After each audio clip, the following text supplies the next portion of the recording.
Bonjour et bienvenue dans Culture Campus, ton émission étudiante. Aujourd'hui, un spécial Guyane avec des étudiants guyanais qui sont à l'honneur. On vous remercie. Donc, je suis avec vous sur le toit du Crous ici, à l'Université des Antilles et de la Guyane. Alors, qu'est-ce que vous pourriez dire aux étudiants guyanais qui se préparent à l'examen et devenir comme vous, étudiants à l'UAG? Arriver justement si près du but, on a tendance justement à se relâcher. Donc vraiment continuer de persévérer et tout pour vraiment avoir les examens, s'y préparer à fond, ne pas abandonner en tout cas, voilà. Donc dans le cadre de cette émission où on apporte le maximum de conseils quotidiennement, je vous propose qu'on regarde maintenant un micro-trottoir qu'on a réalisé sur le thème du jour, à savoir le travail en groupe et l'influence du regard des autres dans le cadre de la réussite à l'examen. Même en dehors même des examens, il y a des travaux que l'on doit faire en groupe. Donc de toute façon, on est obligé à un moment ou à un autre de se résoudre à travailler avec d'autres personnes. Donc il faut chercher des gens avec qui on aime travailler, avec qui on s'entend bien. Pas forcément que pour travailler, avec qui on peut délirer aussi, parce qu'au bout d'un moment, la tête, il faut faire des pauses et voilà. Si j'ai un conseil à donner, c'est qu'il faut savoir répartir son temps, en même temps savoir travailler en groupe et faire son travail personnel. Parce qu'en groupe, il y a toujours quelqu'un qui a compris ce que nous, on n'a pas compris, ou qui voit les choses différemment. Et ça pourra nous aider pour faire le développement le jour du bac.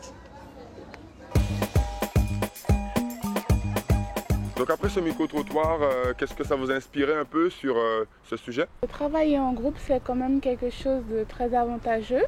Bon, c'est vrai que lorsque j'étais au lycée, je ne travaillais pas vraiment en groupe, je travaillais plus souvent seule. Mais après, dans mes études à l'université, j'ai appris à travailler en groupe.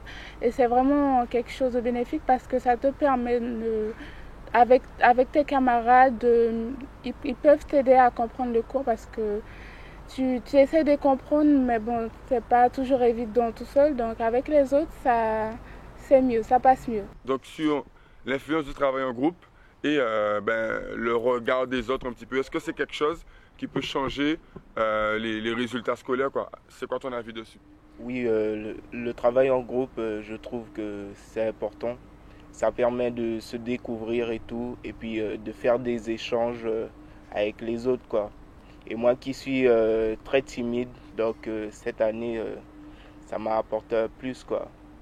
En tout cas, on voit qu'au niveau de la timidité, il y a eu du progrès. Donc, qu'est-ce qu'il y a d'autre comme encouragement ou bien anecdote sur ce sujet? Au niveau du travail de groupe, il y a beaucoup d'avantages parce que déjà, les membres du groupe peuvent s'entraider, chacun peut donner son opinion, ils peuvent réviser entre eux.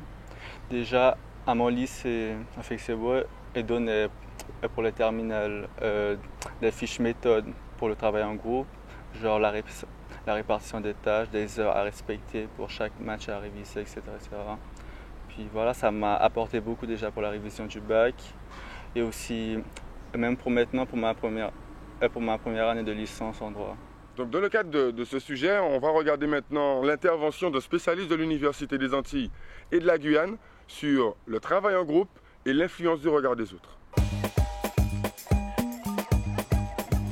À quelques jours du démarrage des examens, considérer le travail en groupe, mais aussi le regard des autres est une action ou quelque chose qui peut être très important. Il est important aussi de considérer les objectifs d'un travail en groupe.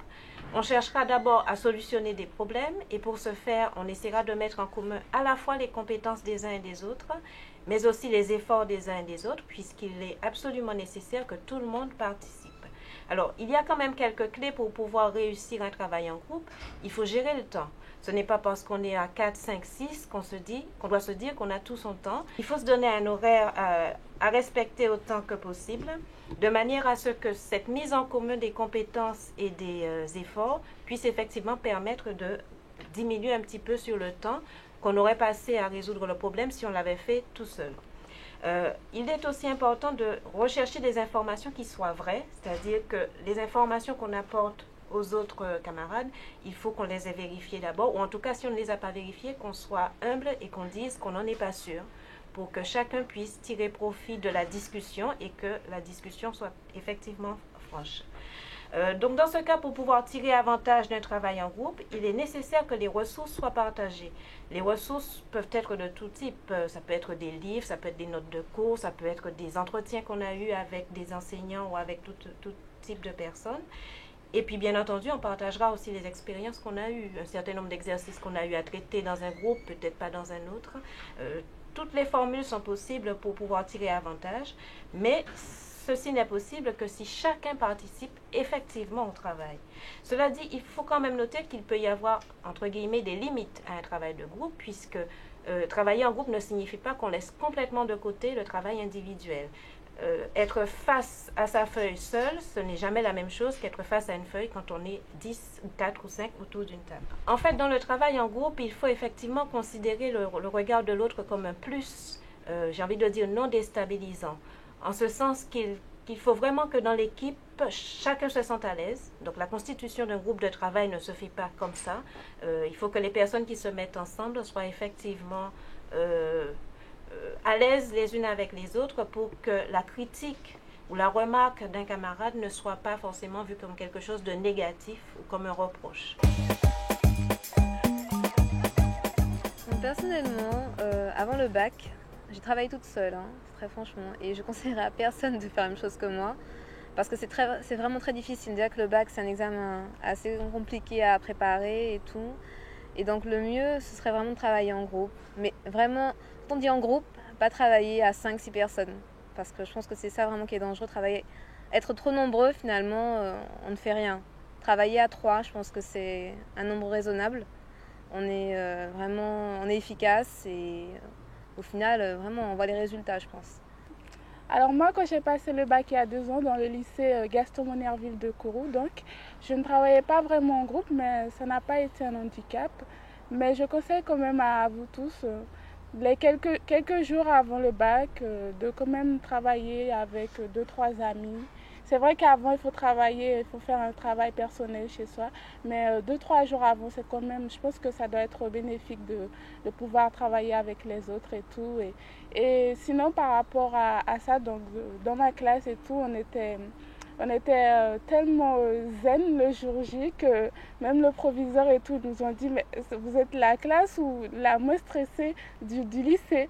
Et c'est vrai que lorsque les résultats sont apparus, bon, c'est pas pour vanter cette promotion-là, mais on était la classe qui avait de très bonnes notes et de très bonnes mentions. Voilà.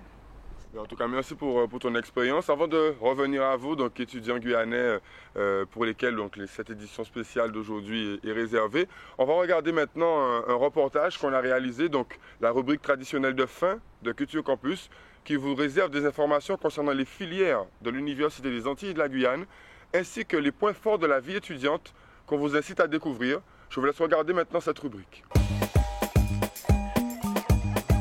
À titre principal, j'indiquerai que la filière droit est présente sur les 3 pôles de l'Université des Antilles et de la Guyane. Elle est présente en Guadeloupe, en Martinique et en Guyane. Il est également important de savoir que cette filière est complète, en ce sens qu'un étudiant, s'il le souhaite, peut effectuer la totalité de son cursus universitaire en droit au sein de l'Université des Antilles et de la Guyane. Il n'est pas nécessaire pour lui de partir en métropole si par exemple il souhaite effectuer un 3e cycle, voire un doctorat. La filière droit est associée à la filière sciences politiques, en ce sens que les étudiants qui ont suivi 2 années de droit ont la possibilité, à partir de la 3e année, de se spécialiser en sciences politiques, dès la 3e année de licence. Et par la suite, ils peuvent naturellement effectuer un master en sciences politiques, aussi bien un master professionnel, qui a vocation à préparer les étudiants au concours administratif, qu'un master recherche, devant déboucher normalement sur l'élaboration de thèses de doctorat en sciences politiques. Il est habituel de dire que le droit mène à tout. Le propos est peut-être quelque peu exagéré, mais il recèle une bonne part de vérité. Beaucoup de métiers sont en effet envisageables pour des étudiants qui ont effectué des études de droit. En effet, il existe tout d'abord toute une catégorie de métiers proprement juridiques, ce que l'on appelle les métiers du droit. Il est évident que pour être magistrat, pour être avocat, pour être huissier, pour être notaire, pour ne citer que ces quelques métiers, il faut avoir effectué des études juridiques. Mais toute une série d'autres professions se rapprochent de la matière juridique et recrutent du personnel chez les juristes. Je pense ici, par exemple, à tous les métiers de la banque, à tous les métiers de l'assurance, à tous les métiers dans le domaine commercial. Les exemples se multiplient d'étudiants ayant effectué tout leur cursus à l'Université des Antilles et de la Guyane et qui se retrouvent majors d'examens ou de concours passés à l'échelle nationale.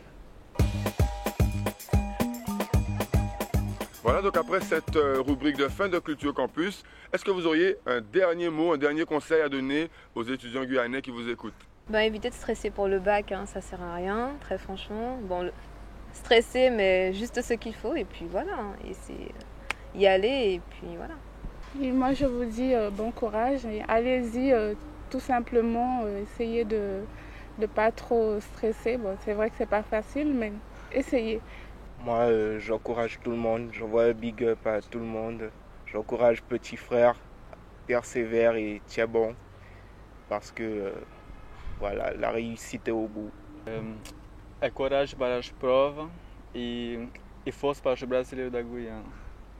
On arrive maintenant au terme de cette émission. On vous remercie, vous, étudiants guyanais, donc du Brésil au Suriname et en passant par toute la Guyane. On vous remercie pour avoir participé donc, à cette émission. Quant à nous, on se retrouve dès demain avec encore plus de conseils et d'encouragement dans ton émission Culture Campus.